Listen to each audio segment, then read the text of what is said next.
তো মোড়ল হওয়াটা খারাপ নাকি? মোড়ল হওয়াটা খারাপ নাকি? আপনি এবার বলেন খারাপ না ভালো? পশ্চিমটলার একটা লোকের বাড়িতে লোক বসেছে, মানুষ বসেছে, কিসের জন্য? তো বলছে অমুকের ছেলে অমুকের মেয়ের সঙ্গে ধরা পড়েছে। বিচারে বসলেন, বসার পরে মোড়লে মোড়লে ফুসাফুসি করা হয়ে গেছে মোবাইলে। দে বলছে আরে বিচারে তো যাবি, তো পার্টির ভিতরে কোনটা পার্টি শিয়ানাবে?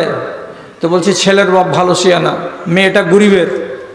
তো বলছে গরিব পার্টিকে জরিমানা করে টাকা তো পাবি না, তো রাতের বেলায় একটা কৌশল কর, এমন ঢং ঢিটাং করে বিচার করব যে শেষের বেলায় করব কি, ছেলেটাকে আমরা আসামি সাব্যস্ত করে দিব, আর দেওয়ার পরে 1.5 লাখ টাকা জরিমানা বসিয়ে দিব।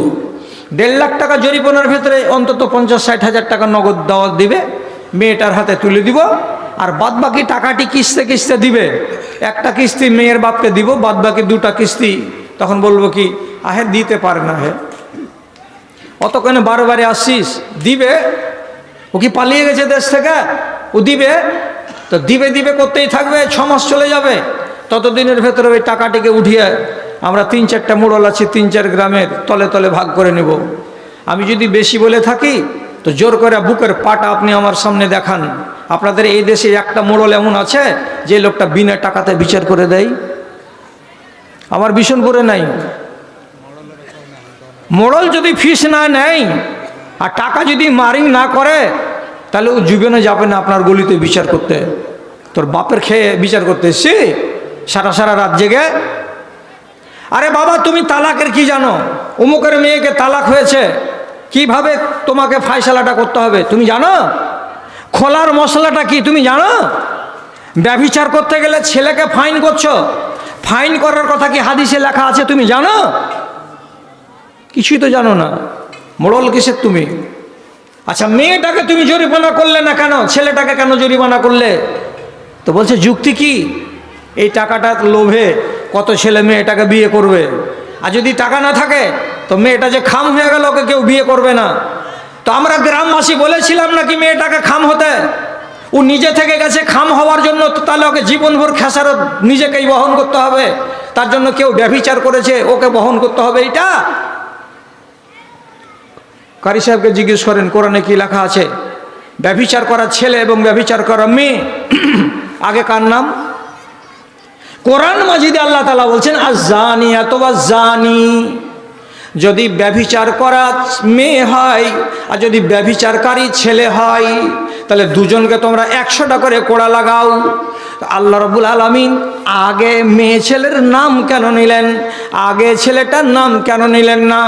গোটা কোরআন মাজিদে যত কিছু কানুন আছে, সমস্ত কানুনের বেলায় পুরুষ লোকের নাম আগে, পুরুষ লোকের নাম আগে। আর এখানে ব্যভিচারের বেলায় কিসের জন্য আল্লাহ তাআলা একটা মেয়ে ছেলের নাম আগে বলছেন আর তারপরে বেটা ছেলেটার নাম কেন বলছেন? এর মানে হলো একটাই, যদি ব্যভিচার হয় দুনিয়ায় তো তাহলে সেই ঘটনাতে 1 নম্বর আসামি হলো মেয়েটা আর 2 নম্বর আসামি হলো ছেলেটা। যদি কোনো নারী নারাজ থাকে তার সাথে বুরা কাজ হবে? জীবনে হবে না। একটা নারীর সম্মতি না থাকতে গেলে তার সঙ্গে শারীরিক সম্পর্ক কায়েম করা যাবে? যাবে না। তো তাহলে আগে দোষীটাকে, দোষীটা আগে হলো নারী। আপনি কতটি ভুল করছেন। একটা কথা নারীকে জরিমানা নয়, শুধু ছেলেটাকে। আর একটা কথা যে জরিমানা করা নাই শরীয়তে, দুজনকে 100 কড়া করে পিঠে লাল করতে হবে, এটাকে বাদ দিয়ে আপনি চলে গেলেন জরিমানাই। আবার জরিমানা করতে গিয়ে একজনকে করলেন, দুজনকে করলেন না। আবার তারপরে জরিমানাটা যদি করলেন তো এক জায়গাতে কিছু দিয়ে বাদ বাকিটি আপনি নিজের পেটে ভরলেন। আপনার মতো মানুষটাকে আল্লাহ ঝুল্লু দিবে না তো কাকে? আমাকে দিবে? যদি আযাব বলে মনে থাকে এই গ্রামের আর এই দেশের আর মালদহ জেলার এই মুসলমানকে, তাহলে ওই মুসলমান জীবনে এইভাবে কোনোদিন বিচার করতে যাবে না। যদি করে, করতে হবে। হাদিস বলছে আল ওরাফা ওয়াইলুল লিল ওরাফা ওয়াইলুল লিল উমানা, আল ওরাফা ও হাক্কুন। একগুলো মোড়লে ফের আবার ইজ্জত কি? নবীজি বলছেন ফাইন্নাহুম ইয়াজলিসু আলা মানাবিরির রহমান আলা মানাবিরিন মিন নূরিন ইনদার রহমান। কিয়ামতের দিন আল্লাহ রাব্বুল আলামিনের ডান দিকে একটা সোনা দিয়ে সুন্দর করে আসন তৈরি করা থাকবে, আর সেই আসনের ঘেরার ভেতরে কিছু লোককে আল্লাহ তাআলা বসিয়ে রাখবেন। তখন লোকেরা জিজ্ঞেস করে বলবে, হে আল্লাহ রাব্বুল আলামিন, আপনার ডান দিকে এই ঘেরার মাঝখানে এই লোকগুলোকে কেন বসিয়ে রাখা হয়েছে?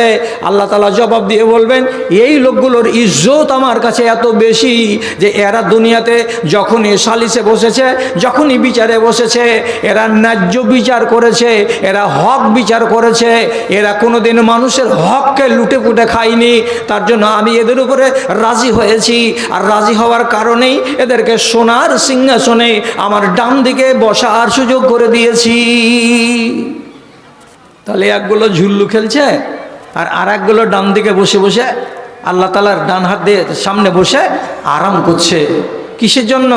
যারা হক তারাই এটা করে, আর যারা না হক তারা ঝুল্লু খেলে। আযাব যদি শুনতে চান আর শুনেন, আর শোনার পরে যদি এটাকে মানতে পারেন, তাহলে প্রত্যেকটা বিধানের পরে আল্লাহ রাব্বুল আলামিন ধারা নিযুক্ত করে দিয়েছেন। এই জন্য ধারাটা দিয়েছেন যাতে মানুষের হৃদয়টা কাঁপে। জি, আপনি রোজা করছেন না তো সমাজ আপনাকে ফাইন করতে পারবে না, তো তাহলে আপনার কি কিছু হবে না?